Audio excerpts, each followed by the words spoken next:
আসসালামু আলাইকুম। আজকে প্রথম রোজার নামাজ, তো সবাই নামাজ পড়বেন ইনশাল্লাহ। আমিও পড়বো যদি আল্লাহ বাচ্চারায় বাচ্চা থাকি। তো এখন আসছি আমি ছাদের উপরে, পাঁচতলার উপরে। ভাই খুব কষ্ট হয়েছে পাঁচতলার উপরে উঠতে। তো পাঁচতলার উপরে আসলাম, আমাদের বিছনার চাদর আর কম্বল ছাদের উপরে রেখে গেছিলাম, এখন সেটা নিতে আসছি। তো আজকে যেহেতু নামাজ, কালকে প্রথম রোজা, জামা কাপড় ধুয়ে দিলাম রোজার আগে, খেতা বালিশ ধুয়ে দিলাম। তো সবাই নামাজ পড়বেন আর 30টা রোজা রাখার চেষ্টা করবেন ইনশাল্লাহ।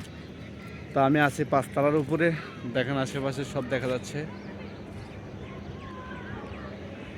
দেখেন সব